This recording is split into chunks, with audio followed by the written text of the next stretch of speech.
Wrestling federation of India के अध्यक्ष बृजभूषण के खिलाफ धरने पर बैठे पहलवानों के समर्थन में आज कांग्रेस की प्रियंका गांधी और आम आदमी पार्टी के अरविंद केजरीवाल भी आए। दिल्ली के जंतर मंतर पर पहलवानों का धरना 7वें दिन भी जारी रहा। पहलवान रेसलिंग फेडरेशन ऑफ इंडिया के अध्यक्ष बृजभूषण शरण सिंह के इस्तीफे की मांग कर रहे हैं। आज कांग्रेस महासचिव प्रियंका गांधी पहलवानों से मिली। वहीं दिल्ली के मुख्यमंत्री अरविंद केजरीवाल भी आए और पहलवानों को अपना समर्थन दिया। इस मौके पर जंतर मंतर पर पहुंचे केजरीवाल ने कहा कि ये जगह बहुत पवित्र है। 2011 में हमने यहीं से आंदोलन शुरू किया था और देश की राजनीति बदल दी थी। ये पहलवान यहीं से देश की खेल व्यवस्था बदल देंगे। मेरी अपील है कि जिन लोगों को देश से प्यार है वो छुट्टी लेकर पहलवानों का साथ देने यहाँ आए। केंद्र सरकार से भी अपील है कि वो यहाँ का बिजली और पानी बंद ना करे। हमारे देश के वो पहलवान, हमारे देश के वो खिलाड़ी जिन्होंने पूरी दुनिया के अंदर भारत का नाम रोशन किया था, आज पिछले एक हफ्ते से जंतर मंतर पे एक हफ्ते से प्रदर्शन कर रहे हैं। क्यों प्रदर्शन कर रहे हैं? क्योंकि इनकी पार्टी के किसी बड़े नेता ने हमारे देश का नाम रोशन करने वाली लड़कियों को, हमारी बहनों के साथ दुर्व्यवहार किया, गलत काम किया।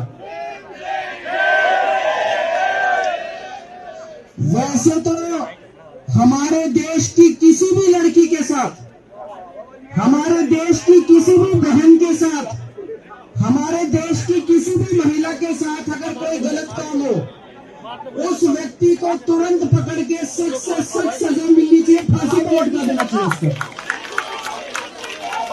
लेकिन ये बड़े दुख की बात है कि ये महिलाएं सामान्य महिलाएं नहीं है।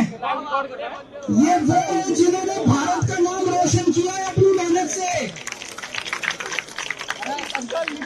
आप लोगों ने देखा होगा टीवी के अंदर, जब इन्होंने मेडल जीते थे, पूरी दुनिया देख रही थी।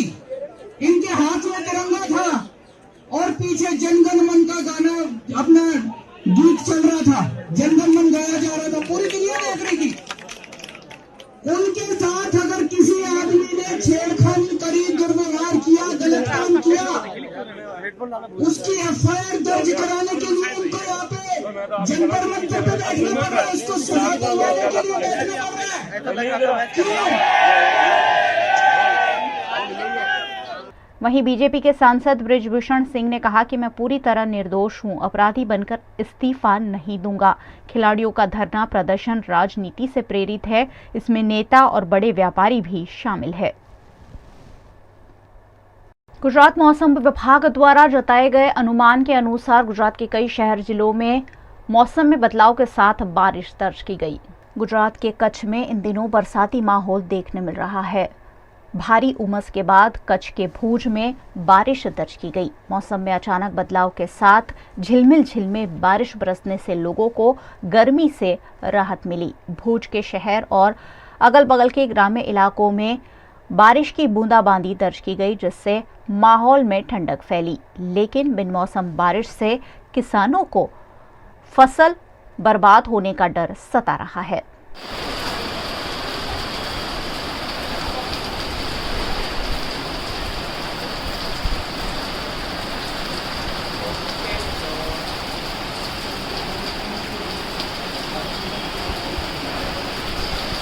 गुजरात के भावनगर में भी मौसम विभाग द्वारा दिए गए अनुमान के अनुसार बिन मौसम बारिश देखने मिली। आज सुबह से ही भावनगर का मौसम बदला हुआ देखने मिल रहा है। कई इलाकों में बारिश की हल्की बूंदाबांदी दर्ज की गई। भावनगर के Anand Nagar, करचलियापरा, Subhash Nagar, अकवाड़ा railway station, bore तालाब समेत के कई इलाकों में बारिश दर्ज की गई। भावनगर शहर जिले में बारिश से फिलहाल लोगों को गर्मी से राहत मिली है, लेकिन किसानों के माथे पर चिंता के बल पड़ गए हैं।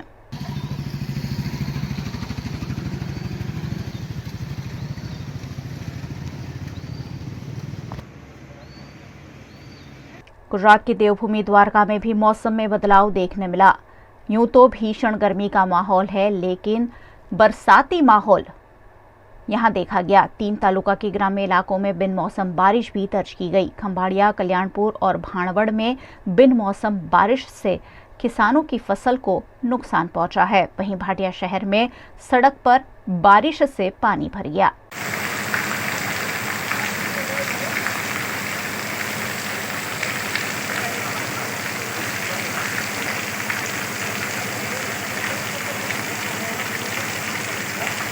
गुजरात के अरवली जिले में भी बीती रात से बारिश दर्ज की गई। मोडासा, धनसुरा, बायड़, भिलोड़ा में बारिश बरसी। बिजली के कड़ाकों भड़ाकों के साथ तेज हवाओं के साथ बरसी बारिश के चलते यहां मौसम सुहाना हो गया। मौसम विभाग ने पहले ही बिन मौसम बारिश का अनुमान जताया था। ऐसे में बिन मौसम बारिश के चलते मौसम काफी ठंडा हो गया है।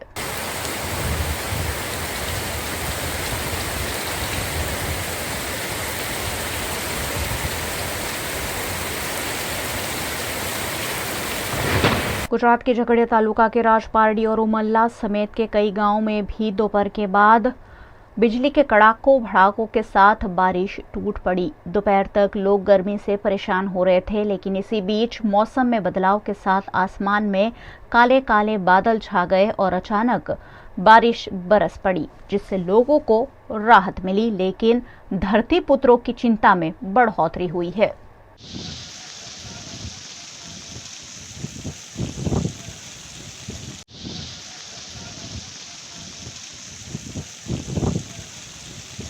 वहीं गुजरात के शिनौर में भी अचानक दोपहर के बाद मौसम में बदलाव देखने मिला। मौसम विभाग के अनुमान के अनुसार आसमान काले बादलों से भर गया और जैसे बरसात का मौसम आ गया हो, उसी तरह से बारिश टूट पड़ी। लोगों को गर्मी से राहत मिली, लेकिन गर्मियों की फसल बर्बाद होने के डर से किसानों के माथे पर चिंता के बल पड़ गए हैं।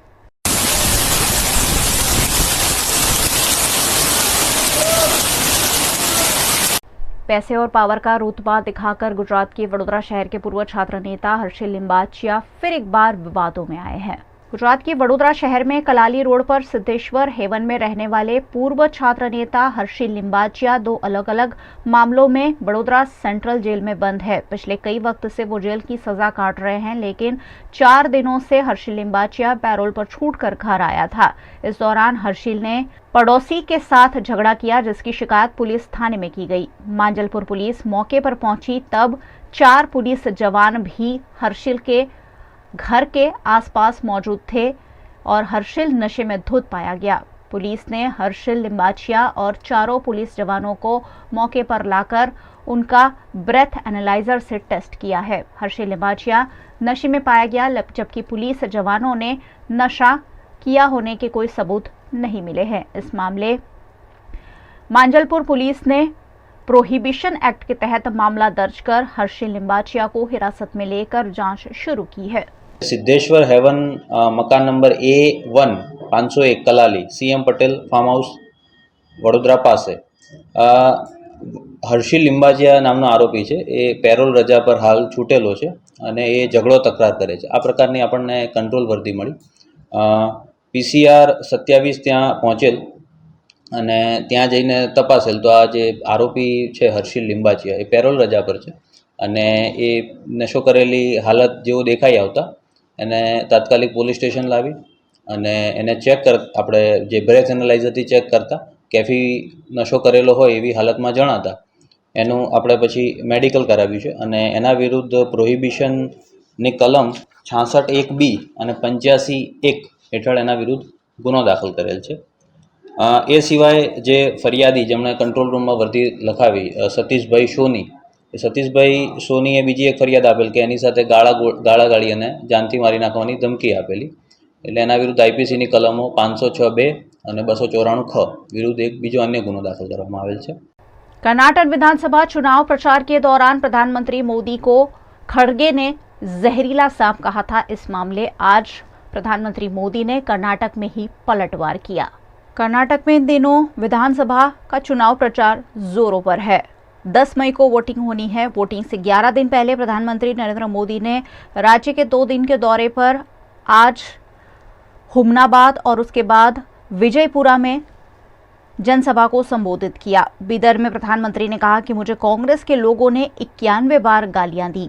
गालियों के शब्दकोश में टाइम खराब करने के बजाय अगर कांग्रेस ने इतनी मेहनत गुड गवर्नेंस में की होती तो उनकी इतनी दयनीय स्थिति नहीं होती।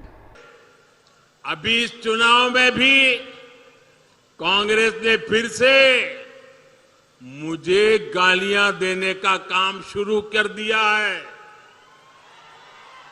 मैंने देखा किसी ने उन गालियों की लिस्ट बनाई है और वो गालियों की लिस्ट मुझे दी है। अब तक मुझे ये कांग्रेस के लोगों ने 91 टाइम अलग अलग गालियां दी है। अरे कांग्रेस ने ये गालियों की डिक्शनरी में टाइम खराब करने के बजाय अगर इतनी मेहनत उन्होंने गुड गवर्नेंस के लिए की होती, कांग्रेस कार्यकर्ताओं का उत्साह बढ़ाने के लिए किया होता, तो आज कांग्रेस की ऐसी दुर्दशा न होती, ऐसी दयनीय स्थिति नहीं आती। दरअसल कांग्रेस अध्यक्ष मल्लिकार्जुन खड़गे ने 27 अप्रैल को कलबुर्गी में एक चुनावी सभा के दौरान प्रधानमंत्री को जहरीला सांप बताया था। प्रधानमंत्री का इशारा खड़गे की ओर ही था। खड़गे ने कहा था कि आप सोच सकते हैं कि ये जहर है या नहीं, लेकिन अगर उसे चखेंगे तो आपकी मौत हो जाएगी। हालांकि विवाद बढ़ने के बाद खड़गे ने माफी मांग ली थी। उत्तर प्रदेश के गैंगस्टर केस मामले में बाहुबली नेता मुख्तार अंसारी और उनके भाई अफजल अंसारी को आखिरकार दोषी ठहराकर सजा दे दी गई है। उत्तर प्रदेश के माफिया मुख्तार अंसारी को गैंगस्टर मामले में गाजीपुर की एमपी एमएलए कोर्ट ने 10 साल की सजा सुनाई है। साथ ही 5 लाख रुपए का जुर्माना भी लगाया गया है। वहीं गैंगस्टर 1 में ही मुख्तार के भाई सांसद अफजल को भी कोर्ट ने दोषी ठहराया है। उसे 4 साल की सजा दी गई है। अफजल अंसारी को 2 साल से ज्यादा की सजा हुई है। ऐसे में उनकी संसद सदस्यता भी रद्द कर दी जाएगी।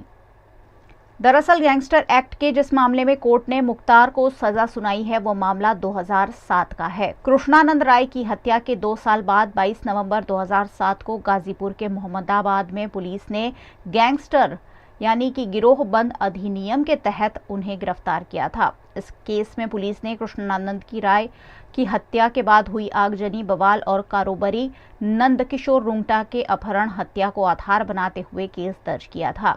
हालांकि कृष्णानंद राय और नंदकिशोर रुंगटा की हत्या में दोनों भाई मुख्तार और अफजल बरी हो चुके हैं।